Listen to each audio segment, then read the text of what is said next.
Hello friends, welcome back to ECE preparation. இப்போது என்ன subject போயிட்டுருக்கு அப்படின்னா இஎம்எஃப் போயிட்டுருக்கு. இதில் 6th வீடியோ இன்றைக்கி நம்ம கம்ப்ளீட் பண்ண போகிறோம். ஆல்ரெடி கம்ப்ளீட் பண்ணியிருந்தேன், பட் அதில் ஆடியோ இஷ்யூ ஆனதுனால நான் மறுபடியும் ரீடேக் பண்ணுற மாதிரி ஆயிடுச்சு. ஓகேங்களா? ஸோ இதுக்கு முன்னாடி கொஞ்சம் இன்ஃபர்மேஷன் சொல்ல வேண்டியது இருக்குமா, நான் ஃபஸ்ட்டு சொல்லிடுறேன். நான் ஃபஸ்ட்டு திங் வந்து என்ன அப்படின்னா, சப்ஸ்கிரைப் பண்ணாமல் பார்த்துட்டு இருக்க ஸ்டூடெண்ட்ஸு சப்ஸ்கிரைப் பண்ணி வச்சுக்கோங்க, first one. Then second one, என்னோட கைண்ட் ரெக்வெஸ்ட்டு, உன்னோட ஃப்ரெண்ட்ஸ் யாராவது இதுக்கு இந்த எக்ஸாமுக்கு ப்ரிப்பேர் பண்ணிட்டு இருக்காங்க அப்படின்னா, சப்போஸ் நம்ம சேனல் பற்றி தெரியல அப்படின்னா, உங்களுக்கு நம்மளோட சேனல் சஃபிஷியண்ட்டாக இருக்குங்கிற பட்சத்துக்கு, எஃபெக்டிவாக இருக்குங்கிற பட்சத்துக்கு நீங்கள் உங்கள் ஃப்ரெண்ட்ஸுக்கோ இல்லை உங்கள் பிரதர்ஸ் அண்ட் சிஸ்டர்ஸ்க்கோ வந்து ஷேர் பண்ணிவிடுங்க. நான் ஏன் பர்டிகுலராக இதை சொல்கிறேன் அப்படின்னா, இப்போது டெஸ்ட் பேட்ச் வந்து நடந்து ப்ராசஸில் இருக்குது. இப்போ வந்து ஜாயின் பண்ணுறவங்களுக்கு நான் செப்பரேட்டாக வந்து என்ன அப்படின்னா கொஷின்ஸ் வந்து சென்ட் பண்ணுற மாதிரி இருக்குது. ஓகேங்களா? அது கூட ரெண்டாவது விஷயம். அடுத்தது பார்த்தீங்க அப்படின்னா, அவங்க கொஷின்ஸ் எழுதிட்டு டவுட் கேட்குறாங்கல்ல, அந்த டவுட்ஸ் எல்லாமே நம்ம ஆல்ரெடி டெஸ்ட் பேட்ச் ஸ்டார்ட் பண்ணும்போதே நான் உங்களுக்கு ஒரு வாய்ஸ் நோட்டாவோ இல்லை எக்ஸ்ப்ளனேஷனாவோ சம்திங் ஏதோ ஒன்று கொடுத்துருப்பேன். பட் இப்போ நியூவாக ஜாயின் பண்ணுறவங்க மறுபடியும் கேட்கும்போது எனக்கு அது ரொம்ப கஷ்டமாக இருக்குது. ஏன்னா குரூப்பில் சர்ச் பண்ணி அதை எடுத்து கொடுக்கறதுக்கு எனக்கு கஷ்டமாக இருக்குது. ஓகேங்களா? ஸோ நான் உங்களுக்கு ரெக்வஸ்ட்டாகவே கேட்குறேன், ஜாயின் பண்ணுறவங்க கொஞ்சம் முன்னாடி ஜாயின் பண்ணிடுங்க. ஏன்னா இன்பிட்வீனில் ஜாயின் பண்ணிங்கன்னா ஜஸ்ட் உங்களுக்கு கொஷின்ஸ் இதுதான் என்னால் அனுப்ப முடியுமே தவிர, ஃபுல் ஸ்ட்ரெச்டாக வந்து உங்களுக்கு நான் ஈவன் நீங்கள் ஆன்சர்ஸ் கேட்டு சொல்யூஷன் எனக்கு புரியல மேம்னு கேட்டால் கூட ஆல்ரெடி அதை நான் முன்னாடி எக்ஸ்பிளைன் பண்ணியிருப்பேன். ஆனால் ஒவ்வொருத்துக்கும் நான் சர்ச் பண்ணி எனக்கு எடுத்து கொடுக்குறது ரொம்ப கஷ்டமாக இருக்குது. ஓகேங்களா? ஸோ அதனால தான் சொல்கிறேன். ஸோ நம்மளோட இன்ஜினியரிங் எலக்ட்ரிக்கல் சிலபஸை பொறுத்த வரைக்கும் நம்ம டெஸ்ட் பேட்ச் மெட்டீரியல் வந்து ரெண்டுமே வந்து ப்ராசஸில் இருக்குது. ஸோ உங்களுக்கு உங்கள் ஃப்ரெண்ட்ஸ் யாருக்காவது வேணும் அப்படின்னா ஜஸ்ட் நம்மளோட சேனலை வந்து கன்வே பண்ணி விடுங்க. ஓகே. தென் அதுக்கு அடுத்தது பார்த்தீங்க அப்படின்னா, டிப்ளமோஸ் பார்த்தீங்க அப்படின்னா, டிப்ளமோக்கு டெஸ்ட் பேட்ச் வந்து நம்ம கண்டிப்பாக கண்டக்ட் பண்ணுறோம். அதில் எந்தவித டவுட்டுமே இல்லை. ஆனால் டிப்ளமோக்குன்னு செப்பரேட் குரூப் வேறு இருக்குமா? ஓகேங்களா? அதுக்கான வீடியோ வந்து நான் உங்களுக்கு இன்றைக்கி இல்லைனா நாளைக்கு நான் போஸ்ட் பண்ணுவேன். ஓகேங்களா? ஸோ அதில் டிப்ளமோ குரூப்லேயே பர்டிகுலராக என்ன கேட்டிருக்காங்கன்னா, மேம் நீங்கள் எனக்கு இன்ஜினியரிங்க்கு கொடுத்த மாதிரி டிப்ளமோக்கு மெட்டீரியல் கொடுங்க அப்படின்னு சொல்லி கேட்டிருக்கீங்க. ஓகேங்களா? ஸோ அதனால் சப்போஸ் உங்களுக்கு இந்த மாதிரி டிப்ளமோ, ஏன்னா எனக்கு எவ்வளோ கவுண்ட் அப்படிங்கிறத பார்த்துட்டு தான் தென் ஐ வில் ப்ரொசீட். ஓகேவா? ஸோ அதனால் உங்களுக்கு டிப்ளமோ மெட்டீரியல் வேணுமா? இதுக்கு வந்து நான் டோட்டலாக 10 யூனிட்ஸ்மே தான் ப்ரொவைட் பண்ணுவேன். அதாவது ப்ரொவைட் பண்ணுற மாதிரி இருந்ததுன்னா 10 யூனிட்ஸ் கண்டிப்பாக ப்ரொவைட் பண்ணுவேன். ஸோ அந்த மாதிரி உங்களுக்கு மேம் நான் டிப்ளமோவும் ப்ரிப்பேர் பண்ணுறேன் மேம், ஸோ எனக்கு மெட்டீரியல் வேணும் அப்படின்னு சொல்கிறவங்க வந்து ஜஸ்ட்டு எனக்கு இன்டிமேட் பண்ணுங்கள். ஓகேங்களா? தென் அதுக்கப்புறம் நான் எப்படி கன்ஃபார்ம்டாக ப்ரிப்பேர் பண்ணுறேனா இல்லையா அப்படிங்கிறத உங்களுக்கு நான் வீடியோஸ் மூலமாகவே எக்ஸ்பிளைன் பண்ணிடுவேன். ஓகேங்களா? ஸோ எனக்கு என்னென்னா கிட்டத்தட்ட ஒரு 10 மெம்பர்ஸ் கிட்ட மெட்டீரியல் கேட்டிருக்கீங்க, டிப்ளமோ மெட்டீரியல்ஸு. ஸோ அதர் தென் உங்களுக்கு ஏதாவது வேறு யாருக்காவது வேணுமா அப்படிங்கிறது எனக்கு தெரியணும். தென் அதை தவிர்த்து மேம் நான் டெஸ்ட் பேட்ச்சில் வந்து டிப்ளமோ டெஸ்ட் பேட்ச் எனக்கு வேணும் அப்படின்னா தாராளமாக எனக்கு கன்வே பண்ணுங்கள். நான் டிப்ளமோ குரூப் செப்பரேட்டாக வச்சுருக்கேன். அந்த குரூப்பில் வந்து உங்களுக்கு செப்பரேட்டாக நான் ஆட் பண்ணிடுவேன். அது வந்து டிப்ளமோ டெஸ்ட் பேட்ச் குரூப் தான். ஸோ வேணும் அப்படின்னா உங்களுக்கு அதை செப்பரேட்டாக ஆட் பண்ணிடுவேன். ஓகேங்களா? தென் அதுக்கான வீடியோஸ் வந்து உங்களுக்கு ரிலீஸ் பண்ணும்போது தெளிவாக புரியும். ஓகே. தென் அதுக்கு அடுத்தது வந்து கண்ட்ரோல் சிஸ்டமில் வந்து நம்ம இந்த லாஸ்ட்டாக போர்ட் பிளாட்டு நைக்வெஸ்ட் பிளாட் அதெல்லாமே பெண்டிங் இருக்குது அப்படிங்கிறது எனக்கு தெரியும். நான் உங்களுக்கு என்ன சொல்லியிருப்பேன் அப்படின்னா, ஷார்ட்கட்டாக உங்களுக்கு வந்து நான் சம் வீடியோஸ் போட்டு விட்டுறேம்மா அப்படின்னு சொன்னேன். ஸோ அந்த வீடியோஸ் கேட்குறீங்க, கண்டிப்பாக அதை நான் ஃப்ரீ டைமில் நான் உங்களுக்கு போடுறேம்மா. இன்னொரு மெயின் விஷயம், உங்களுக்கு இந்த எக்ஸாமுக்கு வந்து அதுலேருந்து அதிக கொஷின்ஸ் வராது. ஸோ அதனால தான் அதை நான் என்ன பண்ணிட்டேன் அப்படின்னா, இம்பார்ட்டன்ஸ் அதிகமாக எடுத்துகிட்டு அதை வந்து பாஸ் பண்ணிட்டேன். ஓகேங்களா? ஏன் அப்படின்னா, நீங்கள் இப்போ லாஸ்ட் டைம் டிஎன்பிஎஸ்சி ஏஇஏ பார்த்தீங்க அப்படின்னா கொஷின்ஸ் வந்து உங்களுக்கு அதுலேருந்து கேட்கவே இல்லை. ஓகேங்களா? ஸோ அதனால் இதுலேயுமே உங்களுக்கு எப்படி கேட்பாங்கன்னா, என்ன மாதிரி கேட்பாங்கன்னா, ஜஸ்ட்டு போர்ட் பிளாட்னா என்ன மெயினாக அதை கம்பேர் பண்ணி கேட்பாங்க. இல்லை அப்படின்னா அதோட மெரிட்ஸு டிமெரிட்ஸு ஸோ இதுதான் கேட்பாங்க. இதை தான் நான் உங்களுக்கு ஷார்ட்கட்டாகவும் கொடுப்பேன் நான். ஓகேங்களா? ஸோ அதனால் கொஞ்சம் வெயிட் பண்ணுங்கள், எனக்கு கொஞ்சம் டைம் கொடுங்க. ஏன் அப்படின்னா ஃப்ரீக்வெண்ட்டாக ஒர்க் இருக்கிறதுனால நானும் அடுத்தடுத்தது நான் பார்த்துட்டு தான் இருக்கிறேன். ஓகேங்களா? தென் அதே மாதிரி கண்ட்ரோல் சிஸ்டமில் 3rd and 4th டெஸ்ட் வந்து உங்களுக்கு நான் சொல்யூஷன் பிடிஎஃப் கொடுத்தாச்சு. எக்ஸ்ப்ளனேஷன் வீடியோ போடலாம் அப்படிங்கிறது பிளான். ஏன்னா 3rd 4th வந்து உங்களுக்கு கொஷின்ஸ் வந்து நிறைய பேர் கேட்குறதுனால சரி ஒவ்வொரு கொஷினாக எக்ஸ்பிளைன் பண்ணுறதுக்கு பதிலாக நம்ம சொல்யூஷனையே எக்ஸ்பிளைன் பண்ணிடலான்னு சொல்லிட்டு பிளானில் இருக்கிறேன். ஸோ அதனால் கண்டிப்பாக அதுவும் நான் கம்ப்ளீட் பண்ணிட்டேன் அப்படின்னா உங்களுக்கு நான் ரிலீஸ் பண்ணிடுவேன். ஓகே. தென் அதுக்கு அடுத்தது இஎம்எஃப். இப்போ இதில் பார்த்தோம் அப்படின்னா, நீங்கள் இஎம்எஃப் வந்து ஏற்கனவே சொன்ன மாதிரி நிறைய ஃபார்முலாஸ் இருக்குது. ஓகேங்களா? இப்போ புக்கிலே பார்த்தீங்க அப்படின்னா சம் ஃபார்முலாஸ் வந்து தப்பாக கொடுத்துருக்காங்க. அதுலேயும் பர்டிகுலராக பார்த்து லோக்கல் ஆத்தர் புக்கிலலாம் பார்த்தீங்க அப்படின்னா ஃபார்முலாஸ் டிஃபர் ஆகுதுமா. ஓகேங்களா? ஸோ படிக்கிற நீங்கள் பார்த்து கேர்ஃபுல்லாக படிங்க. ஓகே. இன்னொரு விஷயம் வந்து உங்களுக்கு நான் வந்து இஎம்எஃப் முடித்தோடு ஜஸ்ட்டு ஃபார்முலாஸ் மட்டும், ஓகேங்களா, கரெக்டான ஃபார்முலாஸாக மட்டும் ஹேண்ட் ரிட்டனில் எழுதி நான் குரூப்பில் வந்து பப்ளிக்காக ஷேர் பண்ணுறேன். ஓகேங்களா? ஸோ அதை நீங்கள் யூஸ் பண்ணிக்கோங்க. ஓகே. ஏன் அப்படின்னா இஎம்எஃப் வந்து என்னோட போர்டுமே உங்களுக்கு கிளியராக இல்லாமல் இருக்கலாம். இன்னொன்று அதுலேயுமே நம்ம லாஸ்ட்டு ஒரு ஃபார்முலா வந்து பை வேல்யூ வந்து உங்களுக்கு நான் தப்பாக மிஸ்டேக் பண்ணியிருப்பேன். ஓகேங்களா. தென் அதே மாதிரி புக்ஸ்லேயும் சில ஃபார்முலாஸ் வந்து தப்பாக இருக்குது. ஓகேங்களா. நான் வெரிஃபை பண்ண வரைக்கும். ஸோ அதனால் நான் உங்களுக்கு என்ன பண்ணிடுறேன்னா, எனக்கு எப்போ ஃப்ரீ டைம் கிடைக்குதோ உங்களுக்கு நான் ஹோல் ஃபார்முலாஸை ஒரு பேப்பரில் எழுதி உங்களுக்கு பிடிஎஃபாக நான் ஷேர் பண்ணிடுறேன். ஓகேங்களா. ஸோ இதுதான் பிளான் பண்ணியிருக்கிறேன் நான். ஏன்னா இஎம்எஃப் ஃபார்முலாஸ் ஜாஸ்தியாக இருக்கிறதுனால ஈவன் அந்த பிடிஎஃபை கூட நீங்கள் என்ன பண்ணிக்கலாம், பிரிண்ட் அவுட் எடுத்து வச்சு சேவ் பண்ணி படிச்சுக்கலாம். ஓகேங்களா. அது கண்டிப்பாக உங்களுக்கு யூஸ்ஃபுல் தான். ஏன்னா கண்டிப்பாக நீ ஃபார்முலாஸ் படிக்கிறதுக்கே உனக்கு இஎம்எஃப்ல நீ ஃபார்முலாஸ் தான் படிக்கிற மாதிரி இருக்கும். தியரிட்டிக்கல் கண்டென்ட் எதுவுமே வராது. ஓகேங்களா. அவ்வளோதாம்மா. வீடியோக்குள்ளே போகலாமா? ஓகே. இன்றைக்கி வந்து எடுக்க போகிற டாபிக் என்னென்னா, லாஸ்ட் கிளாஸ் என்னப்பா எடுத்தோம்? லாஸ்ட் கிளாஸ் வந்து என்ன அப்படின்னா உங்களுக்கு சோர்ஸ் ஆஃப் சார்ஜஸ் எடுத்திருப்பேனா? ஆமாம். ஓகே.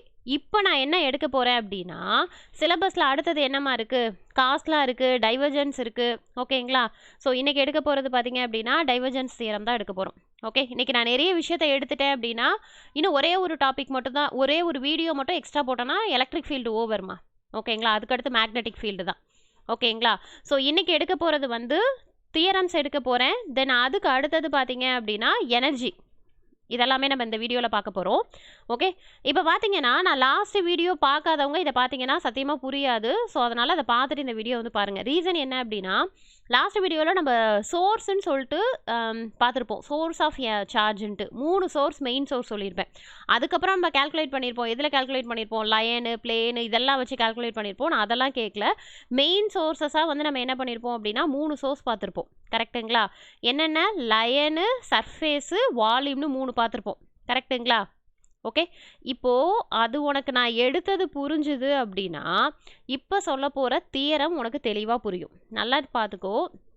2 தியரம் இருக்குது. டைவர்ஜென்ஸ் தியரம் ஒன்று, இன்னொன்று வந்து ஸ்டோக் தியரம். மேம் ஸ்டோக் தியரம்லாம் இல்லையே மேம் சிலபஸில் அப்படின்னு கேட்டிங்கன்னா கண்டிப்பாக நீ படிச்சுக்கணும். கண்டிப்பாக கொஷின் கேட்பாங்க. ஓகேங்களா. டைவர்ஜென்ஸு நான் மென்ஷன் பண்ணிட்டேன் அப்படின்னாலே இது ரெண்டும் நீ கண்டிப்பாக ப்ரிப்பேர் பண்ணிக்கிற மாதிரி தான் இருக்கும். ஸோ டைவர்ஜென்ஸ் வந்து காஸ் டைவர்ஜென்ஸ் தியரம் அப்படின்னு சொல்லுவாங்க. Divergence stroke theorem. ஓகேவா. நான் ஃபஸ்ட்டு இந்த தியரம் ரொம்ப ஈஸி தான். ஓகேவா. முதல்ல இதுக்கான ஷார்ட்கட்டை ஃபஸ்ட்டு சொல்லிடுறேன். அதுக்கப்புறம் இதுக்கான ஃபார்முலாஸை சொல்லிடுறேன். சொல்லிவிட்டு ஃபைனலாக டெஃபினேஷனை சொன்னேன்னா உனக்கு ரொம்பவே தெளிவாக புரியும்னு சொல்லி நான் நம்புகிறேன். ஓகேவா. இப்போ பார்த்தேன்னா இப்போ இந்த 2 தியரத்தை எக்ஸ்பிளைன் பண்ண போகிறேன். ஓகேவா. அதுக்கு முன்னாடி உனக்கு நான் என்ன சொன்னேன்? 3 சார்ஜ் சொன்னேன். என்னென்ன சொன்னேன்? சோர்ஸ் ஆஃப் சார்ஜ் என்ன சொன்னேன்? Line, surface, volume. ஓகேவா. நான் இந்த டென்சிட்டி ஃபார்முலாலாம் இப்போ நான் கொண்டே வரல. மெயின் சோர்ஸு ஆக்சுவலாக இந்த ஆங்கிளில் தான் நம்ம சார்ஜை வந்து நம்ம மெஷர் பண்ணுவாங்க. டென்சிட்டியாக இருக்கட்டும், இல்லை பாயிண்ட் அவுட்டாக இருக்கட்டும், எதுவாக இருந்தாலுமே வித் ரெஸ்பெக்ட் டு இந்த இதில் தான் நமக்கு மெஷர் பண்ணுவாங்கன்னு சொல்லியிருந்தேன். ஓகேவா. இப்போது நான் லயனில் இருந்து ஓகேவா லயனில் இருந்து நான் சர்ஃபேஸாக மாற்றணும் அப்படின்னா எனக்கு என்ன தேவைப்படும் அப்படின்னா ஸ்டோக் தியரம் தேவைப்படும். ஓகேவா. ஸோ அந்த மெஷர்மெண்ட் இதெல்லாம் விட்டுருங்க. நான் என்ன சொன்னேன், ஒரு பாயிண்ட் இல்லைனா ஒரு சார்ஜை வந்து நான் மெஷர் பண்ணணும் அப்படிங்கிற பட்சத்துக்கு இந்த 3 ஆங்கிள் பார்க்கணும். சப்போஸ் இப்போ நான் சர்ஃபேஸ்லேருந்து அதை நான் லயனுக்கு நான் கன்வெர்ட் பண்ணணும் அப்படின்னா நான் என்ன யூஸ் பண்ணிக்கலாம்னா ஸ்டோக் தியரம் யூஸ் பண்ணிக்கலாம். அதுவே சர்ஃபேஸ் டு வால்யூம் ரிலேஷன்ஷிப் அப்படின்னா நீ என்ன யூஸ் பண்ணிக்கலாம்? டைவர்ஜென்ஸ் தியரம் யூஸ் பண்ணிக்கலாம். நான் என்ன சொல்கிறேன்னு புரியுதுங்களாப்பா? இல்லை கண்டிப்பாக உங்களுக்கு இப்போ நான் சொல்கிறது புரியாதுங்கிறது எனக்கு தெரியும். ஓகேவா. ஆனால் இதை முடிக்கும் போது உங்களுக்கு தெளிவாக புரியும். இப்போ நீ எப்படி ஞாபகம் வச்சுக்கோன்னா எல்எஸ்னா எஸ்ன்னு ஞாபகம் வச்சுக்கோ. சொன்னல ஷார்ட்கட் சொல்கிறேன்ட்டு. அதே மாதிரி எஸ்வினா டி. இது ஏன்னா கன்ஃபியூஸ் ஆகும்ப்பா. எந்த தியரம் எதுக்கு வருங்கிறது கன்ஃபியூஸ் ஆகும். அப்போது என்னோட சர்ஃபேஸ் இன்டெக்ரலை இன் டேர்ம் ஆஃப் லயனில் நான் எழுதணும், லைன் இன்டெக்ரலில் எழுதணும் அப்படின்னா எனக்கு அங்கே என்ன யூஸ் ஆகும் அப்படின்னா ஸ்டோக் தியரமும். அதே மாதிரி வால்யூம் இன்டெக்ரலை வந்து நான் சர்ஃபேஸ் இன்டெக்ரலாக நான் மாற்றணும் அப்படின்னா எனக்கு காஸ் டைவர்ஜென்ஸ் தியரமும் யூஸ் ஆகுது அப்படிங்கிறது தான் மீனிங். ஸோ அதனால தான் எப்படி ஞாபகம் வச்சுக்கோன்னா எல்எஸ்னா எஸ்னும் எஸ்வினா டி அப்படிங்கிற மாதிரி ஞாபகம் வச்சுக்கோங்க. ஓகேவா. சரி மேம் இப்போ அதை மாற்றுறது எங்களுக்கு புரியுது. இப்போ அது எப்படி மாற்றுறது அப்படிங்கிறதுக்கு தான் நம்ம என்ன படிப்போம்? கண்டிப்பாக ஃபார்முலாஸ் அப்படிங்கிறது ஒன்று படிப்போம். இங்கே பாருங்களேன், நான் டைவர்ஜென்ஸ் என்ன சொன்னேன்? Surface to volume. ஓகேவா. ஸோ அப்போது நீ இந்த சைடு இருக்கிறத நீ கன்சிடரே பண்ண வேண்டாம். எங்கள் லெஃப்டில் இருக்கிறத கன்சிடர் பண்ணக்கூடாது. மெயின் விஷயம் ரைட் சைடு தான் ரொம்ப ரொம்ப இம்பார்ட்டன்ட். ஓகேவா. Del dot A vector dv இது வால்யூம் இன்டெக்ரல். ஓகேவா. நான் என்ன சொன்னேன்? வால்யூம் இன்டெக்ரலை நான் இன் டேர்ம் ஆஃப் சர்ஃபேஸில் எழுதணும் அப்படின்னா ஏ டாட் டிஎஸ் இது வெக்டார். ஓகேவா? இது வந்து பொதுவாகவே நம்ம என்னம்மா சொல்லுவோம், க்ளோஸ்டு சர்ஃபேஸ் அப்படின்னு சொல்லுவோம். ஸோ அதாவது நீ க்ளோஸ்டு சர்ஃபேஸில் உன்னோட மெஷர்மெண்ட் இருந்ததுன்னா ஃபார்முலாவில் க்ளோஸ்டு இன்டெக்ரல் அப்படின்னு சொல்லுவாங்க. ஓகேவா? இதுக்கான டெஃபினேஷன் புரியுதுங்களாப்பா? ஓகேங்களா?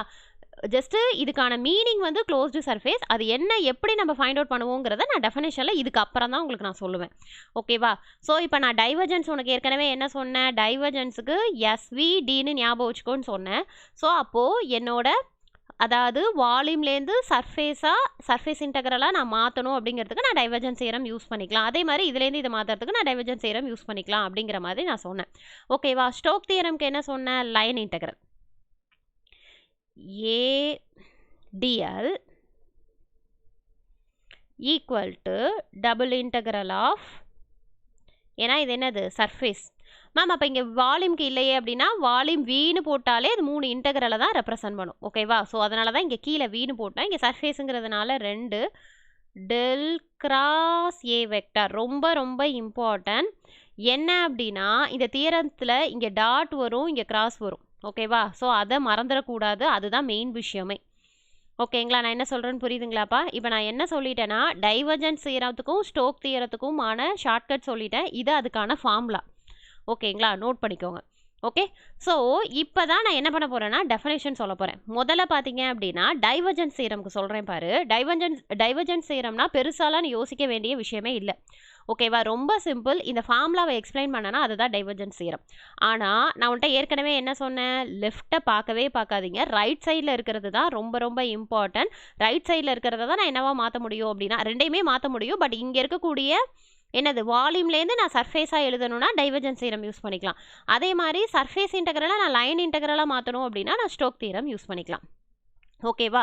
அப்போ என்ன டெஃபினேஷன் அப்படின்னு பார்த்தீங்கன்னா முதல்ல நான் டெஃபினேஷன் உனக்கு சொல்கிறேன், வெயிட் பண்ணுங்கள். அதுக்கப்புறம் அது எப்படி வந்ததுங்கிறத சொல்கிறேன். அதாவது நான் the divergence of a vector at a point P is the outward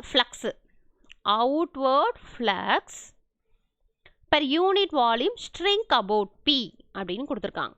ஓகேங்களா? ஸோ இதில் வந்து உங்களுக்கு ஒன்றுமே புரிஞ்சிருக்காது. ஏன் அப்படின்னா ஃப்ளக்ஸ் அப்படிங்கிற வேர்டே நம்ம இது வரைக்கும் என்னது உனக்கு நான் எக்ஸ்பிளைன் பண்ணியிருக்க மாட்டேன். ஓகேவா? ஸோ அப்போ ஃப்ளக்ஸுனா முதல்ல நான் என்னன்னு சொல்லிடுறேன். ரொம்ப சிம்பிள். இப்போ வந்து இப்போது 2 சார்ஜ் இருக்குது. ஓகேங்களா? ஏற்கனவே சொன்ன மாதிரி இஎம்எஃப்ல டெஃபினேஷனே என்னது, அட்ராக்ஷன் ரிப்பல்ஷனு. 2 சார்ஜுக்கு இடையில கிரியேட் ஆகக்கூடிய ஃபீல்டு, அதை நம்ம எப்படி மெஷர் பண்ணுறோங்கிறது தான் இஎம்எஃப். அவ்வளோதான். இதில் எக்ஸ்ப்ளனேஷனும் ஒன்றுமே கிடையாது. ஓகேவா? இப்போ நான் அதே மாதிரி என்ன பண்ணிக்கிறேன்னா ஃப்ரீ ஸ்பேஸ் இல்லாமல் ஒரு சர்ஃபேஸில் என்ன ஆகுது அப்படின்னா இது ப்ளஸ்ஸு இது மைனஸ்னு வச்சுக்கோ. அப்போ எனக்கு என்ன ஆகும், இங்கே இருக்கக்கூடிய ப்ளஸ் எல்லாமே எனக்கு என்ன ஆகும் அப்படின்னா இதோட அட்ராக்ட் ஆகும். ஓகேவா? Plus minus attract. இல்லைனா இதையே விட்டுரு, மைனஸே விட்டுரு. ஒரே ஒரு பாயிண்ட் இருக்குது. ஸோ இதுலேருந்து எனக்கு என்ன ஆகும், ஏன் அப்படின்னா ஜென்ரலாகவே இப்போ இங்கே வந்து ப்ளஸ்ஸு மைனஸ்ன்னு இருக்குன்னு வச்சுக்கோ. ஏன் ப்ளஸ்ஸு மைனஸ்ன்னு இருக்குன்னா இது இங்கே போகும், இது இங்கே வரும்.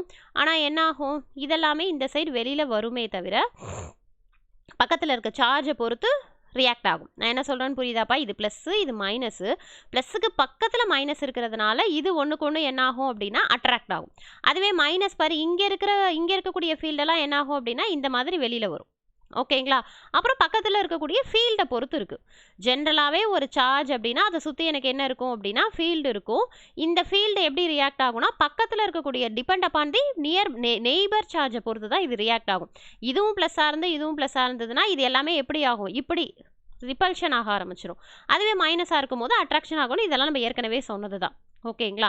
அப்போது என்னோட இந்த சர்ஃபேஸில் நான் ஒரு பாயிண்ட் சார்ஜை வச்சுருக்கேன். இதிலேருந்து எவ்வளோ ஃப்ளோவானது எனக்கு ஃபீல்டாக, நான் என்ன சொல்கிறேன்னு புரியுதுங்களாப்பா? எவ்வளோ ஃப்ளோவானது எனக்கு இந்த சர்ஃபேஸில் ஃபீல்டாக போகுதோ அதுதான் ஃப்ளக்ஸு. நான் என்ன சொல்கிறேன்னு புரியுதுங்களா? ஸோ அதை தான் என்ன சொல்லுவாங்க அப்படின்னா rate of flow of the electric field அப்படின்னு சொல்லுவாங்க. அதாவது எவ்வளோ நான் அதை தான் ஏற்கனவே சொல்லிட்டேன். இந்த இதுலேருந்து சுற்றி எனக்கு எல்லா இடமுமே போகும். ஓகேங்களா? பட் ஆனால் இந்த சர்ஃபேஸில் எனக்கு எவ்வளோ ஃப்ளோ இருக்குது, என்ன ஃப்ளோ, எலக்ட்ரிக் ஃபீல்டோட ஃப்ளோ எவ்வளோ இருக்குது அப்படிங்கிற ரேட்டை மெஷர் பண்ணுறதுக்கு பேர் தான் ஃப்ளக்ஸு. ஓகேங்களா? இதை ஏன் மேம் இவ்வளோ தூரம் எக்ஸ்பிளைன் பண்ணுறீங்க அப்படின்னா அடுத்து நான் எக்ஸ்பிளைன் பண்ண போகிறதே உன்னோட சிலபஸில் 3ஆவதா டாபிக் கொடுத்துருக்காங்க பாருங்கள், எலக்ட்ரிக் ஃப்ளக்ஸ் டென்சிட்டி. ரொம்ப ரொம்ப இம்பார்ட்டன்ட். ஆனால் அதை மேக்னெட்டிக் ஃபீல்டுக்கு எடுக்கிறேன்னு சொல்லியிருந்தேன். ஆனால் இங்கே உனக்கு கொடுத்துருக்கதே எலக்ட்ரிக் ஃப்ளக்ஸ் டென்சிட்டி. ஸோ அதனால் நான் கண்டிப்பாக எலக்ட்ரிக் ஃபீல்டில் இதை எடுத்தாகணும். ஓகேங்களா? அதனால தான் இப்போ ஜஸ்ட் ஃப்ளக்ஸ்னா உனக்கு என்னன்னு தெரியணும். இல்லை மேம் இது வரைக்கும் நீங்கள் எனக்கு சொன்னீங்க, பட் ஆனால் ஃப்ளக்ஸ்ன்னு எனக்கு ஒன்றுமே புரியல மேம் அப்படின்னு சொல்லிட்டீங்கன்னா எல்லாத்தையும் விட்டுரு. ஒரு பாயிண்ட், ஒரு சார்ஜ்லேருந்து எனக்கு எவ்வளோ ஹவு மச் எவ்வளோ இது எனக்கு ஃபீல்ட் ஆனது கிரியேட் ஆகிருக்கு அப்படிங்கிறது தான்ப்பா ஃப்ளக்ஸு. ஓகேங்களா? நான் என்ன சொல்கிறேன்னு புரியுதுங்களாப்பா? அப்போ அதை எப்படி மெஷர் பண்ணுறாங்கன்னா, மிரர் மாதிரின்னு வச்சுக்கோங்க. அந்த மிரரில் எவ்வளோ ஃபீல்ட் ஆனது எனக்கு விழுகுதோ, இல்லை கிராஸ் பண்ணி போகுதோ, விழுகுதுன்னு சொல்கிறத விட கிராஸ் பண்ணி இப்படி ஊடுருவி போகும். ஓகேங்களா? நான் அதனால தான் உங்களுக்கு நான் என்ன சொன்னேன்னா, இங்கே ப்ளஸ்ஸுன்னும் இங்கே மைனஸ்னும் வைக்கும் போது என்ன ஆகும், இந்த ஃபீல்டா இந்த சார்ஜ் ஆனது இந்த சார்ஜை நோக்கி என்ன ஆகும் அப்படின்னா ட்ராவல் ஆகும், இதை நோக்கி ட்ராவல் ஆகும். ஓகேங்களா? ஸோ அதனால தான் இந்த சர்ஃபேஸில் எவ்வளோ ஃபீல்ட் ஆனது ட்ராவல் ஆகிருக்கு, ஹவு மச் அப்படிங்கிற ரேட்டை மெஷர் பண்ணுறதுக்கு பேர் தான் ஃப்ளக்ஸு. இப்போ நான் சொன்னது ஜென்ரலாக ஃப்ளக்ஸுனா என்னன்னு சொல்லியிருக்கிறேன். ஓகேங்களாம்மா? நான் என்ன சொல்கிறேன்னு புரியுதுங்களா? ஜென்ரலாக ஃப்ளக்ஸுனா என்னன்னு சொல்லிட்டேன். ஓகே, இங்கே அவங்க என்னப்பா டெஃபினேஷன் கொடுத்தாங்க, டைவர்ஜென்ஸ் செய்கிறதுக்கு என்ன டெஃபினேஷன் கொடுத்தாங்க? The divergence of a vector at point P is the outward flux per unit volume. அப்போ என்ன சொல்கிறாங்க, எனக்கு அதே ஃப்ளக்ஸு எவ்வளோ தூரம் வெளியில் போகுது அப்படிங்கிறத நான் மெஷர் பண்ணுறதுக்கு இந்த டைவர்ஜென்ஸ் தியரம் யூஸ் ஆகுது அப்படின்னு சொல்கிறாங்க. இதுதான் என்ன அப்படின்னா டைவர்ஜென்ஸோட டெஃபினேஷன். இதில் என்ன ஒரு இம்பார்ட்டன்ட் அப்படின்னா, இங்கே இருக்குல்ல, இது என்ன இருக்குது, நான் உன்ட்ட ஃபஸ்ட்டு என்ன ஆரம்பித்தேன், டைவர்ஜென்ஸ் ஆஃப் ஏ வெக்டார் அப்படின்னு ஆரம்பித்தேன். அப்போ உனக்கு என்ன தெரியணும், டைவர்ஜென்ஸ்னால் என்னன்னு தெரியணும். அப்போது ப்ரீவியஸ் வீடியோவில் வெக்டார் அனாலிசிஸ்னு ஒன்று பார்த்தோமா, என்ன பார்த்தோம் வெக்டார் அனாலிசிஸில், டைவர்ஜென்ஸ் அப்படின்னு சொல்லி பார்த்துருப்பேன். ஓகேவா? டைவர்ஜென்ஸ்னால் என்னப்பா சொல்லியிருப்பேன்? ஓகே, டைவர்ஜென்ஸ் ஆஃப் வெக்டார் அப்படிங்கிறது உங்களுக்கு என்ன சொல்லியிருப்பேன், divergence of vector dv vector equal to del dot A vector அப்படின்னு சொல்லியிருப்பேன். தென் அதுக்கப்புறம் ஒரு ஃபார்முலா வந்திருக்கும். எனக்கு அந்த ஃபார்முலாலாம் தேவையில்லை, சர்ஃபேஸ் வச்சு எழுதியிருப்பேன். அந்த ஃபார்முலா எனக்கு தேவையில்லை. நான் என்ன கேட்குறேன்னா, டைவர்ஜென்ஸ் அப்படிங்கிறது டாட், மெயின் விஷயம், முக்கியமான விஷயம் ஞாபகம் வச்சுக்கோ. டைவர்ஜென்ஸ்னால் டாட், டிடின்னு வருது பாரு. அதே மாதிரி கேர்ள் அப்படின்னா என்ன பார்த்துருப்போம், கேர்ள் அப்படிங்கிறது எனக்கு ரொட்டேஷனில் ஃபைண்ட் அவுட் பண்ணி மெஷர் பண்ணக்கூடியது, இதெல்லாம் படிச்சிருப்போமா. அதுக்கு நான் என்ன வச்சுருப்பேன், கிராஸ் வச்சுருப்பேன், டெல் கிராஸ் ஏ வெக்டார்னு வச்சுருப்பேன். ஸோ அப்போ என்னது, கேர்ளுனா கிராஸு, டைவர்ஜென்ஸ்னா டாட். ஓகேவா? இது நான் ஃபாலோ பண்ணக்கூடிய ஸ்ட்ராட்டஜிப்பா, நான் புரிஞ்சுக்கிறதுக்காக நான் அந்த மாதிரி வச்சுப்பேன். இங்கே பாரு, டைவர்ஜென்ஸ்னா டாட். ஸோ அப்போ அதை எப்படி எழுதுவேன், டெல் டாட் ஏ வெக்டார் அப்படின்னு எழுதுவேன், டெல் டாட் ஏ வெக்டார் அப்படின்னு எழுதுவேன். அதுவே curl vector, curl of a vector அப்படின்னு சொல்லி பார்த்தோம் அப்படின்னா டெல் கிராஸ் ஏ வெக்டார். ஓகேங்களா? இதுதான் இந்த தியரத்தில் ரொம்ப ரொம்ப இம்பார்ட்டன்ட். ஏன் அப்படின்னா இங்கே பாருங்களேன், இங்கே ஃபார்முலாவை பார்த்தீங்க அப்படின்னாலே உங்களுக்கு புரியும். ஸோ அப்போ டைவர்ஜென்ஸ் அப்படிங்கிறது அதனால தான் இதை என்ன சொல்கிறோம், டைவர்ஜென்ஸ் தியரம்னு சொல்கிறோம். அப்போ divergence of a vector at a point பியில் outward flux per unit volume. ஓகேவா? ஸோ இதை மெஷர் பண்ணுறதுக்கு நான் இந்த ஃபார்முலாவை யூஸ் பண்ணி நான் கண்டுபிடிச்சிப்பேன். அதுக்கு பேர் டைவர்ஜென்ஸ் தியரம். இப்போ ஸ்டோக் தியரம்னா எனக்கு என்ன வரும், கேர்ள் ஆஃப் ஏ வெக்டார், அவ்வளோதான். ஓகேங்களா? அப்போ கேர்ள் அப்படிங்கிறது எனக்கு என்னது, இங்கே கிராஸில் இருக்கா.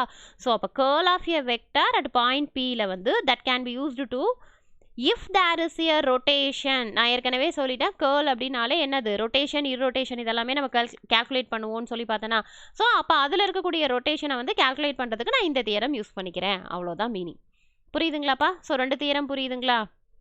ரொம்ப ரொம்ப இம்பார்ட்டன்ட்டு. அதனால் மெயினாக ஞாபகம் வச்சுக்கோ, ஒரு இன்டகரல்லேருந்து 3 சோர்ஸ் இருக்கும். 3 சோர்ஸ்லேருந்து ஒரு இன்டகரல்லேருந்து இன்னொரு இன்டகரலுக்கு நான் மாற்றணும், இன்டர்சேஞ்ச் பண்ணணும் அப்படிங்கிற பட்சத்துக்கு எனக்கு இந்த 2 தியரமானது யூஸ் ஆகுது. ஆனால் எதுக்கு எதை மாற்றுறதுக்கு என்ன தியரம் யூஸ் ஆகுங்கிறத நீங்கள் தான் மனப்பாடம் பண்ணிக்கணும். ஓகேங்களா?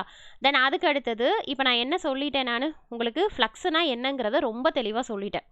ஓகேவா? ஃப்ளக்ஸுங்கிறது எவ்வளோ ஃபீல்ட் ஆனது எனக்கு ட்ராவல் ஆகுது. ஓகே, சர்ஃபேஸ் வழியாக ஊடுருவி எனக்கு வெளியில் போகுது அப்படிங்கிறத கால்குலேட் பண்ணுறது தான் நான் ஃப்ளக்ஸ் அப்படின்னு சொன்னேன். ஓகேவா? இப்போ நீ என்ன தெரிஞ்சுக்கணும் அப்படின்னா, எலக்ட்ரிக் ஃப்ளக்ஸ் டென்சிட்டி. இந்த இஎம்எஃப்பை பொறுத்த வரைக்கும் உங்களோட சிலபஸில் இருக்கக்கூடிய டாபிக்ஸாக தான் மோஸ்ட் ப்ராபப்ளி நான் கவர் பண்ணுறேன். ஓகேங்களா? அதனால் ஸ்டோக் தியரம்லாம் எங்கே இருக்குன்னு கேட்காதீங்க, அதெல்லாம் பர்டிகுலராக கொடுக்க மாட்டாங்க, நீங்கள் ப்ரிப்பேர் பண்ணி தான் ஆகணும். ஏன்னா உங்களுக்கு சம்ஸ் எல்லாம் கேட்டாங்க அப்படின்னா டைவர்ஜென்ஸ் தியரம்னா ஸ்டோக் தியரமும் சேர்த்து தான் கேட்பாங்க. ஓகேங்களா? சரி, இப்போ அதுக்கு அடுத்தது பார்த்தீங்கன்னா எலக்ட்ரிக் ஃபீல்டு டென்சிட்டி. ஓகேவா? ஸோ அப்போ எலக்ட்ரிக் ஃபீல்டுங்கிற பாரு, எலக்ட்ரிக் ஃப்ளக்ஸ் டென்சிட்டி, இதுதான் உன்னோட சிலபஸில் இருக்கிறது, எலக்ட்ரிக் ஃப்ளக்ஸ் டென்சிட்டி. இப்போ உனக்கு என்னப்பா தெரிஞ்சிருச்சு? ஃப்ளக்ஸ்னா உனக்கு நான் என்ன சொன்னேங்கிறது தெரிஞ்சிருச்சு. நான் சொன்னது புரியல அப்படின்னா திருப்பி ரிவைஸ் பண்ணி பார்த்துக்கோங்க. ஃப்ளக்ஸ் தெரிஞ்சாதான் எலக்ட்ரிக் ஃப்ளக்ஸ் டென்சிட்டி என்னன்னு தெரியும். இதுக்கு அடுத்தது, இதுக்கு இன்னொரு நேம் வந்து டைஎலக்ட்ரிக். ஓகேவா? நான் ஏன் சொல்கிறேன் அப்படின்னா, உங்களோட புக்கில் டைஎலக்ட்ரிக் ஃப்ளக்ஸ் டென்சிட்டி அப்படின்னா, டைஎலக்ட்ரிக்குங்கிற பாருங்க, டிஸ்பிளேஸ்மெண்ட் ஒரு நிமிஷமா, டிஸ்பிளேஸ்மெண்ட் ஃப்ளக்ஸ் டென்சிட்டி. ஏன் இதை சொல்கிறேன் அப்படின்னா, உங்களுக்கு வந்து எலக்ட்ரிக் ஃப்ளக்ஸ் டென்சிட்டி வந்து டியில் ரெப்ரசன்ட் பண்ணியிருப்பாங்க. ஓகேவா?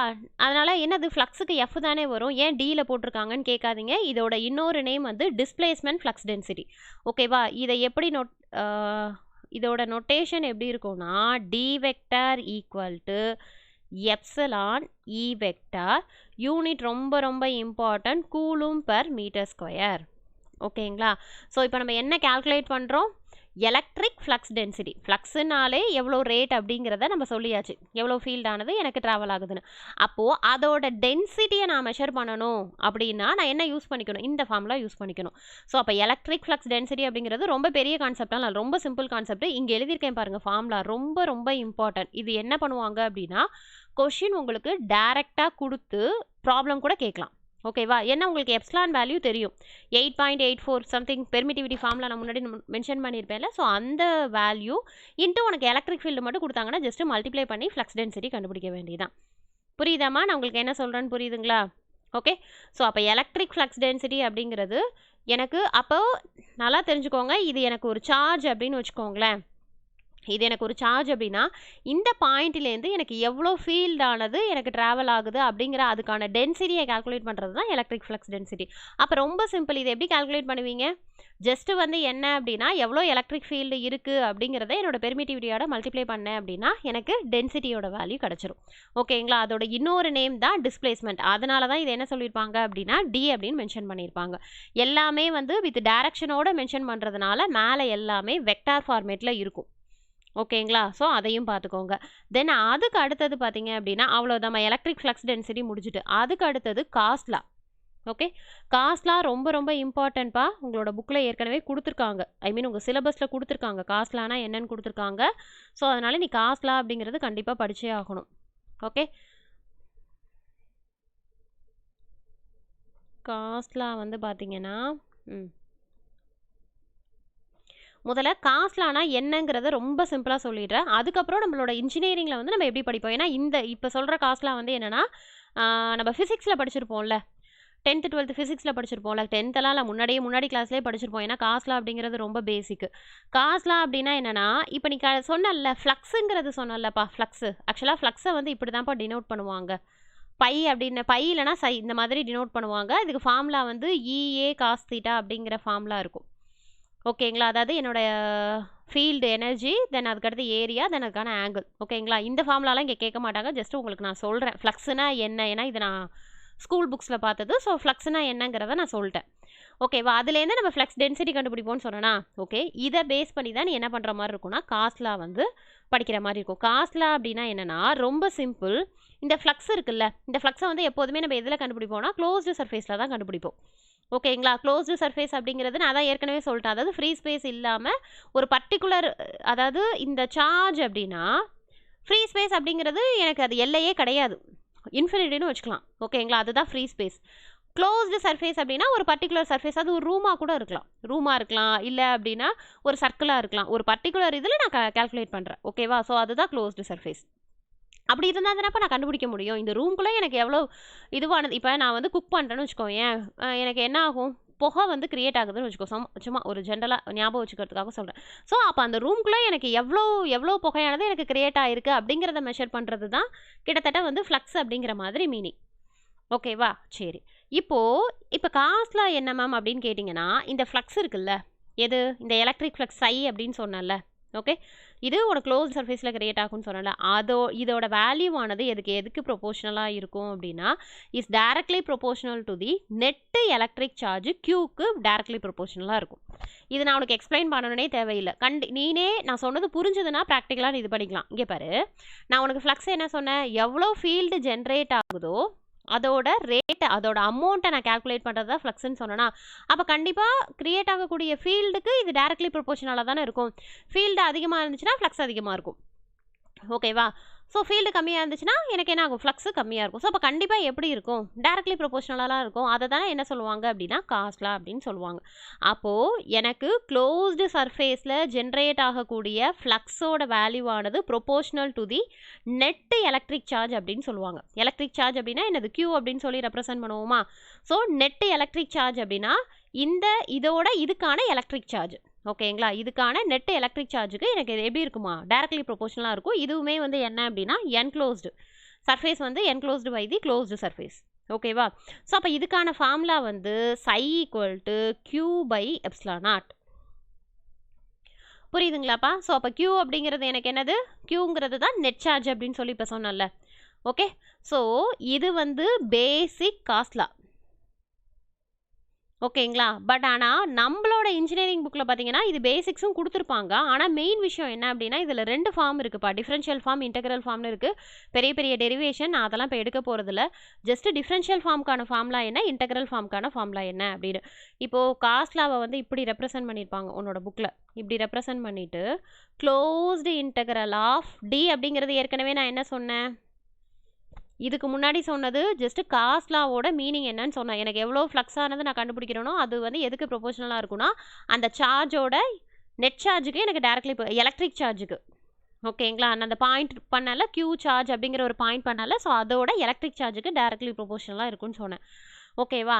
ஸோ இப்போ நான் எழுத போகிறது என்ன அப்படின்னா இன்டெக்ரல் ஃபார்ம். ஓகேவா, ஏற்கனவே சொன்னேன் 2 ஃபார்ம் இருக்குன்னு. இன்டெக்ரல் ஃபார்மில் நான் எழுதணும் அப்படின்னா d.ds. டிங்கிறது நான் ஏற்கனவே இந்த டிங்கிறது நான் சொன்னேன்லப்பா, என்ன சொன்னேன், எலக்ட்ரிக் ஃப்ளக்ஸ் டென்சிட்டி. ஓகேங்களா, புரியுதுங்களா? இதை இப்படியும் சொல்லுவாங்க, இல்லை அப்படின்னா Q அப்படின்னு சொல்லுவாங்க. ஒவ்வொரு புக்கில் ஒவ்வொரு மாதிரி இருக்கும். ஒட்டு மொத்தத்தில் காஸ்லானா மோஸ்ட்லி இதை தான் சொல்லுவாங்க.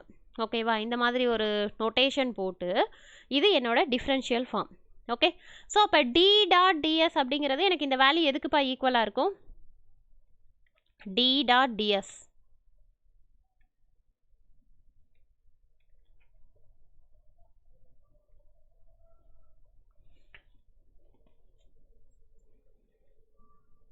ஓகே, ஸோ அப்போது d.ds அப்படிங்கிறது ஒன்றும் இல்லை, என்னோட காஸ்லாம் நான் கண்டுபிடிக்கணும் அப்படின்னா என்னோட பேசிக் எலக்ட்ரிக் ஃப்ளக்ஸ் டென்சிட்டி இருக்குல்ல, ஸோ அதை இன்டெக்ரல் பண்ணேன் அப்படின்னா அதுதான் வந்து எனக்கு காஸ்லா.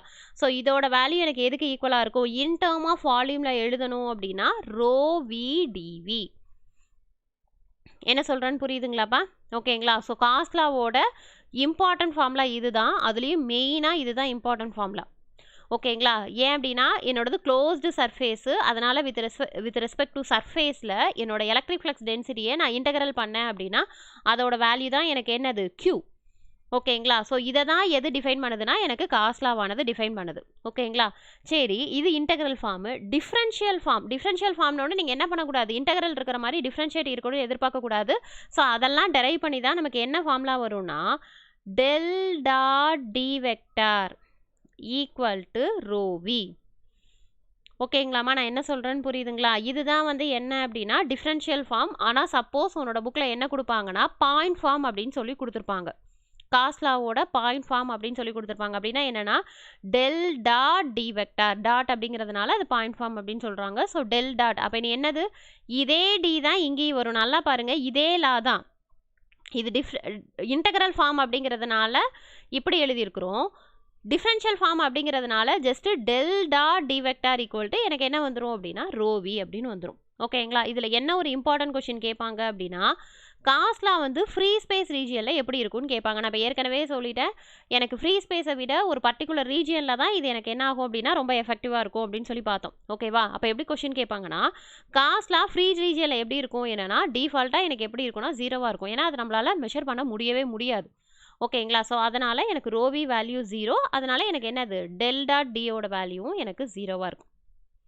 ஓகேங்களா, ஸோ இதோட வேல்யூ எப்போ எனக்கு 0 ஆகும் அப்படின்னா என்னோட ஃப்ரீ ஸ்பேஸ் ரீஜியனில் எனக்கு 0வாக இருக்கும். ஓகேங்களா, நான் என்ன சொல்கிறேன்னு புரியுதுங்களாப்பா? ஸோ இதுதான் வந்து என்ன அப்படின்னா காஸ்லாக்குரிய டெஃபினேஷன்.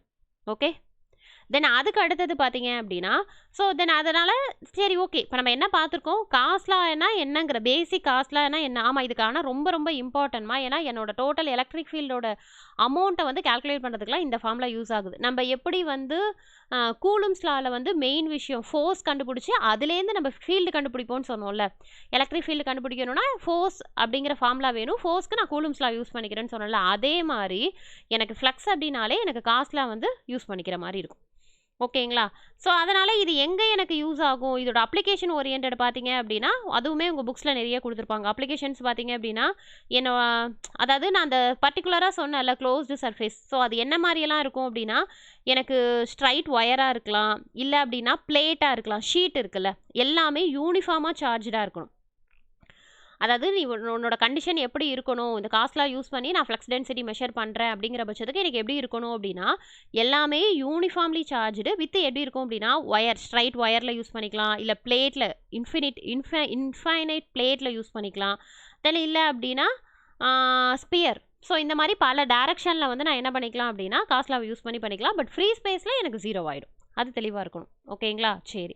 தென் அதுக்கு அடுத்தது பார்த்தீங்கன்னா ரொம்ப ரொம்ப இம்பார்ட்டன்ட்மா, electric field and electrostatic field. ஓகேங்களா? நான் ஒரு கொஷின் கேட்குறேன், பாஸ் பண்ணி வச்சுட்டு யோசி. இப்போ நம்ம அதை தானே படிச்சுட்ருக்குறோம், எலக்ட்ரிக் ஃபீல்டு தென் அப்புறம் எலக்ட்ரோஸ்டாட்டிக் ஃபீல்டு. நான் என்ன கேட்குறேன்னா, உங்களுக்கு இது ரெண்டும் ஒன்றா டிஃப்ரெண்ட்டாக? எலக்ட்ரிக் ஃபீல்டுனா என்ன, எலக்ட்ரிக் ஃபீல்டுங்கிறத நம்ம சொல்லியிருப்போம். ஓகேவா? இப்போ நம்ம ஃபஸ்ட்டு உங்கள் சிலபஸில் ஃபஸ்ட்டு ஹாஃப் நான் உங்களுக்கு என்ன சொல்லியிருப்பேன்னா, எலக்ட்ரோஸ்டாட்டிக் ஃபீல்டு அப்படின்னு சொல்லியிருப்பேன். ஓகேவா? அப்போ நான் என்ன கொஷின் கேட்குறேன்னா, இது ரெண்டும் ஒன்றா டிஃப்ரெண்ட்டாக? பாஸ் பண்ணி வச்சுட்டு யோசிங்க. ஓகே, அதுக்கப்புறம் என்ன ஆன்சர் வேணுங்கிறத பாருங்கள். அதாவது இது ரெண்டும் கிட்டத்தட்ட ஒன்றே தவிர ரெண்டும் ஒரே வார்த்தை கிடையாது. நான் என்ன சொல்கிறேன்னு புரியுதுங்களா? அது எப்படி மேம் அப்படின்னு கேட்டிங்கன்னா, எலக்ட்ரிக் ஃபீல்டுங்கிறது என்ன சொன்னேன், 2 சார்ஜுக்கு இடையில கிரியேட் ஆகக்கூடியது எலக்ட்ரிக் ஃபீல்டு அப்படின்னு சொன்னேன். ஓகேவா? எலக்ட்ரோஸ்டாட்டிக் ஃபீல்டும் அப்படி தான். ஓகேவா? பட் ஆனால் என்னென்னா, எலக்ட்ரிக் ஃபீல்டில் என்னோடய சார்ஜஸ் வந்து ஸ்டேஷ்னரியாக தான் இருக்கணும், ஃபிக்ஸட் ஒன்னாக தான் இருக்கணும் அப்படிங்கிற நெசசிட்டி கிடையாது. நான் எலக்ட்ரிக் ஃபீல்டில் ஃப்ரீ ஸ்பேஸில் கூட நான் மெஷர் பண்ணுவேன். நான் என்ன சொல்கிறேன்னு புரியுதுங்களாமா? பட் எலக்ட்ரோஸ்டாட்டிக் ஃபீல்டு அப்படிங்கிறது அப்படி கிடையாது. எனக்கு என்ன இருக்கும் அப்படின்னா, சார்ஜஸ் ஆனது பர்டிகுலராக ஃபிக்ஸட் ஒன்னாக வச்சு தான் நான் அந்த சார்ஜஸை கண்டுபிடிப்பேன். நான் என்ன சொல்கிறேன்னு புரியுதாமா? அதாவது இந்த இடத்துல ரேண்டமாக ஒரு ஃப்ரீ ஸ்பேஸ் வச்சேன்னு வச்சுக்கோங்க, இது கண்டிப்பாக என்ன ஆகும், ஆசிலேட்டிங் ஆகும். இப்போ நான் ஒரு ஃப்ரீ ஸ்பேஸில் ஒரு பாயிண்ட்டை வைக்கிறேன்னு வச்சுக்கோங்க, இது அங்கே தான் இருக்கும்னு என்னால் சொல்ல முடியுமா? பண்ண முடியாது. ப்ராக்டிக்கலாக அது இம்பாசிபிள். ஓகேவா? ஆனால் நான் அந்த மாதிரி பாயிண்ட் அவுட் பண்ணி நான் ஃபீல்டை எப்படி எதில் கண்டுபிடிக்க முடியும்னா, என்னோட எலக்ட்ரிக் ஃபீல்டில் கண்டுபிடிக்க முடியும். பட் எலக்ட்ரோஸ்டாட்டிக் ஃபீல்டு அப்படின்னா சேம் அதே தான், இதுலேயும் நான் எலக்ட்ரிக் ஃபீல்டு தான் கண்டுபிடிக்கிறேன். ஆனால் நான் அதை என்ன பண்ணிடுவேன் அப்படின்னா, அந்த சார்ஜஸை வந்து ஃபிக்ஸட் ஒன்னாக வச்சுட்டு, ஓகேங்களா? அப்போ என்ன இருக்கும் அப்படின்னா, எனக்கு வந்து அங்கே கரண்ட் ஆனது எனக்கு என்ன ஆகாது அப்படின்னா, கரண்ட் வந்து அன்சேஞ்சு. ஓகேவா? எப்படி கரண்ட் அன்சேஞ்சு, நான் என்ன சொன்னேன், எலக்ட்ரிக் ஃபீல்டுனா வோல்டேஜ் அப்படின்னு தானே உங்களுக்கு சொன்னேன். ஸோ அப்போ அதில் நம்ம என்ன பண்ணுவோம் அப்படின்னா, அந்த பாயிண்டில் ஃபீல்டு மெஷர் பண்ணுவோம்னா என்ன அர்த்தம், வோல்டேஜ் வந்து நம்ம மெஷர் பண்ணுவோம். நான் உங்களுக்கு என்ன சொல்கிறேன்னு புரியுதுங்களாப்பா? ஸோ அப்போ எலக்ட்ரிக் ஃபீல்டுக்கும் எலக்ட்ரோஸ்டாட்டிக் ஃபீல்டுக்கும் உள்ள மெயின் டிஃப்ரென்ஸ் இது வந்து நீங்கள் கொஞ்சம் ப்ராக்டிக்கலாக தெரிஞ்சுக்கணும். ஓகேவா? எலக்ட்ரிக் ஃபீல்டுங்கிறது ரேண்டமாக ஒரு பாயிண்ட்டை ஃப்ரீ ஸ்பேஸில் வச்சு நான் ஜென்ரலாக கண்டுபிடிப்பேன். ஸோ அதனால தான் இங்கே வந்து நான் என்ன பண்ணுவேன்னா, எலக்ட்ரிக் ஃபீல்டில் இஎம்எஃப் வேவ்ஸ் வச்சு, இஎம்எஃப் வேவ்ஸ் எல்லாம் இந்த எலக்ட்ரிக் ஃபீல்டில் தான் நம்ம மெஷர் பண்ணுவோம். எப்படி பண்ணுவோம்னா, ஒரு பாயிண்ட்டை வச்சு பர்பண்டிகுலராக மேக்னெட்டிக் ஃபீல்டை கண்டுபிடிக்கிறது, இங்கே எலக்ட்ரிக் ஃபீல்டு கண்டுபிடிக்கிறது. ஸோ இதெல்லாமே நம்ம எதில் தான் பார்ப்போம் அப்படின்னா எலக்ட்ரிக் ஃபீல்டு. ஆனால் இதில் வந்து எலக்ட்ரோஸ்டாட்டிக் ஃபீல்டுக்கு வந்து இஎம்எஃப் வந்து அதாவது எலக்ட்ரோ மேக்னெட்டிக் வேவ் வந்து இட்ஸ் நாட் சூட்டபிள். ஏன் அப்படின்னா, இதில் வந்து ஸ்டேஷ்னரியாக வச்சு ஃபிக்ஸட் ஒன்னாக வச்சு ஆசிலேட் ஆகாத சார்ஜஸ்லேருந்து அதுக்கப்புறம் தான் ஃபீல்டை வந்து ஜென்ரேட் பண்ணி நம்ம மெஷர் பண்ணுற மாதிரி இருக்கும். ஓகேங்களா? இது பேசிக் விஷயம். ஓகே, இப்போது இதில் என்ன, இப்போ அதுக்கு அடுத்தது பார்த்தீங்க அப்படின்னா, ஸோ இது வரைக்கும் ஓரளவு கவர் பண்ணியாச்சு. தென் இதுக்கு அடுத்தது பார்த்தீங்க அப்படின்னா, எனர்ஜி டென்சிட்டி. நான் இப்போ பர்டிகுலராக சொன்னால எலக்ட்ரோஸ்டாட்டிக் ஃபீல்டுன்னு, அதுக்கான எனர்ஜி டென்சிட்டி என்ன, ஆக்சுவலாக இது ஃபார்முலா தாம்மா. ஓகேவா? ஸோ அப்போது என்னோட எலக்ட்ரோஸ்டாட்டிக் ஃபீல்டில் எவ்வளோ எனர்ஜி ஆனது ஜென்ரேட் ஆகுது, அதோட டென்சிட்டி எப்படி கால்குலேட் பண்ணலாம் அப்படின்னு பார்த்தீங்கன்னா, இதுக்கு வந்து எனர்ஜி அப்படிங்கிறதுனால WE. ஓகே, இப்போ இதை எப்படி நான் மெஷர் பண்ணுவேன் அப்படின்னா, 1/2 D × E. டைரக்ஷன் அப்படிங்கிறதுனால நான் வெக்டார் போட்டுக்கிறேன். ஓகேங்களா? இது எப்படி வந்ததுன்னு புரியுதாப்பா? டிங்கிறது என்னமா சொன்னேன், டிங்கிறது வந்து எனக்கு ஃப்ளக்ஸ் டென்சிட்டி அப்படின்னா, ஈங்கிறது என்னோட எலக்ட்ரிக் ஃபீல்டு. இது ரெண்டையும் நான் மல்டிப்ளை பண்ணேன் அப்படின்னா, இதுதான் எலக்ட்ரோஸ்டாட்டிக் ஃபீல்டில் ஜென்ரேட் ஆகக்கூடிய எனர்ஜி. ஓகேவா? ரொம்ப சிம்பிளாக சொல்லணும்னா எனர்ஜி. ஓகேங்களா? இப்போ இது நான் உங்களுக்கு சொல்கிறது கூட புரியாமல் இருக்கலாம். இப்போ சர்க்யூட் தியரி கம்பேர் பண்ணி சொல்லும்போது உங்களுக்கு இன்னுமே தெளிவாக புரியும். ஓகேங்களா? வெயிட் பண்ணுங்கள். ஸோ அப்போ எனக்கு எனர்ஜியோட ஃபார்முலா வந்து இதை நான் எப்படி எழுதிக்கலாம்? 1/2 டிக்கு பதிலாக என்னப்பா ஃபார்முலா போட்டுக்கலாம்? டிக்கு வந்து நம்ம ஏற்கனவே இப்போ இதுக்கு முன்னாடி பார்த்தோம்ல, எப்சிலான் ஈன்னு ஒன்று பார்த்தோமா? ஏற்கனவே ஒரு ஈ இருக்குது. ஸோ அதனால் எனக்கு என்ன வந்துடும்னா E² வந்துடும். அதே மாதிரி ஈக்கான ஃபார்முலாவை சப்ஸ்டியூட் பண்ணிங்கன்னா உங்களுக்கு என்ன வரும்? D² / 2 எப்சிலான் வரும். 2 எப்சிலான் நாட், ஏன்னா பெர்மிட்டிவிட்டி இன் ஃப்ரீ ஸ்பேஸ். ஓகேங்களா? புரியுதுங்களா? ஸோ அப்போது என்னோட எலக்ட்ரோஸ்டாட்டிக் ஃபீல்டுக்கான எனர்ஜி டென்சிட்டி மேம் இங்கே எப்சிலான் நாட் அப்படின்னு போட்டிருக்காங்கல்ல, ஃப்ரீ ஸ்பேஸில் அப்போ எலக்ட்ரோஸ்டாட்டிக் ஃபீல்டு அப்படி சொல்ல வரலமா. நான் எப்படி சொல்ல வரேன்னா, ஃப்ரீ ஸ்பேஸில் நான் எலக்ட்ரிக் ஃபீல்டு மெஷர் பண்ணுறேன்னா அந்த பாயிண்ட்டை நான் ஃபிக்ஸட் ஒன்னாக வச்சுட்டு நான் கண்டுபிடிச்சேன் அப்படின்னா அதுதான் என்னோட எலக்ட்ரோஸ்டாட்டிக் ஃபீல்டுக்கான எனர்ஜி. ஓகேங்களா? புரியுதுங்களாப்பா? ஸோ நீ ஃபைண்ட் அவுட் பண்ணுறதே ஃபிக்ஸட் ஒன்னாக ஃபைண்ட் அவுட் பண்ணனா அது எதுக்கு அண்டரில் வந்துடும்னா எனக்கு எலக்ட்ரோஸ்டாட்டிக் ஃபீல்டுக்கு அண்டரில் வந்துடும். பட் எலக்ட்ரிக் ஃபீல்டுங்கிறது அந்தளவுக்கு நம்ம இன்டெப்த்தாக பார்க்கணுங்கிறது கிடையாது. ரேண்டமாக ஒரு பாயிண்ட்டை வச்சு நான் ஃபீல்டை மெஷர் பண்ணேன்னா அது ஜஸ்ட் எலக்ட்ரிக் ஃபீல்டு. ஓகேங்களா? புரியுதுங்களா? இப்போ நான் உங்களுக்கு எழுதியிருக்க ஃபார்முலா வந்து ஜஸ்ட் எனர்ஜி டென்சிட்டி தான் எழுதியிருக்கேன். அதுவே டோட்டல் எனர்ஜின்னு வச்சுக்கோங்க. டோட்டல் எனர்ஜிக்கான ஃபார்முலா என்னென்னா 1/2 இன்டகரல் ஆஃப் என்னது? வால்யூம் இன்டகரல் ஆஃப் அதே தான், ஆனால் என்னது? டோட்டல் எனர்ஜிக்கான formula with respect to dv. Okay. So இதே மாதிரி இதில் டிக்கு பதிலாக ஃபார்முலா சப்ஸ்டியூட் பண்ணிங்கன்னா உங்களுக்கு என்ன வரும்? 1/2 epsilon not E² TV equal to 1/2 CV². அவ்வளோதான். ஓகேங்களா? இதுதான் என்ன ஃபார்முலா அப்படின்னா எனது டோட்டல் எனர்ஜிக்கான, அதுவும் எங்கள் எலக்ட்ரோஸ்டாட்டிக் ஃபீல்டுக்கு டோட்டல் எனர்ஜிக்கான ஃபார்முலா. ஓகே. தென் அதுக்கு அடுத்தது பொட்டன்ஷியல் இருக்குமா? நம்ம பொட்டன்ஷியல் வந்து என்ன அப்படின்னா நெக்ஸ்ட் வீடியோவில் உங்களுக்கு தெளிவாக எடுக்கிறேன். ஏன்னா பொட்டன்ஷியல் அப்படிங்கிறது உங்களுக்கு சிலபஸில் இருக்குது. பொட்டன்ஷியல் அப்படிங்கிறது என்ன? ஜஸ்ட் வோல்டேஜ் மெஷர்மெண்ட் தான். எப்படி மெஷர் பண்ணுறது அப்படிங்கிறத பார்க்கலாம். ஓகேங்களா?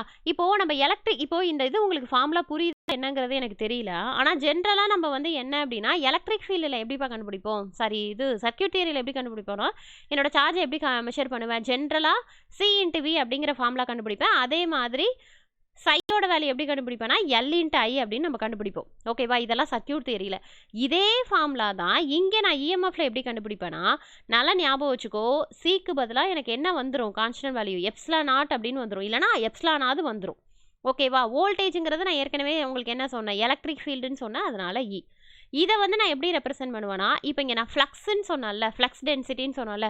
ஸோ எலக்ட்ரிக் ஃபீல்டில் சார்ஜ் கண்டுபிடிக்கிறது தான் இங்கே இன் டர்ம் ஆஃப் ஃப்ளக்ஸ் டென்சிட்டின்னு கண்டுபிடிக்கிறேன். அதே மாதிரி இந்த சை வேல்யூவை தான் நான் இங்கே என்னென்னு கண்டுபிடிப்பேன் அப்படின்னா மேக்னெட்டிக் ஃபீல்டுன்னு கண்டுபிடிப்பேன். ஸோ அப்போ அந்த எல்லோட கான்ஸ்டன்ட் வேல்யூவை இங்கே மியூ அப்படின்னு சொல்லுவாங்க. இங்கே எப்சிலானு, இது மியூ. ஐக்கு பதிலாக என்ன போடுவீங்க? ஹெச் போட்டு போவீங்க. ஹெச் அப்படிங்கிறது என்னது? எனக்கு மேக்னெட்டிக் ஃபீல்டு. ஓகேங்களா? இது எல்லாமே நம்ம ப்ரீவியஸ் வீடியோவில் எக்ஸ்பிளைன் பண்ணியிருப்போம். பட் ஆனால் ஃபார்முலாலாம் புதுசாக இருக்கேன்னு பயப்பட வேணாம். எதுக்காக சொல்ல வரேன்னா, நம்ம எலக்ட்ரிக் ஃபீல்டுலையும் சர்க்யூட் தியரிலையும் இந்த ஃபார்முலாஸ் எல்லாம் படிச்சிருப்போம். இதில் நொட்டேஷன் மட்டும்தான் வேறு.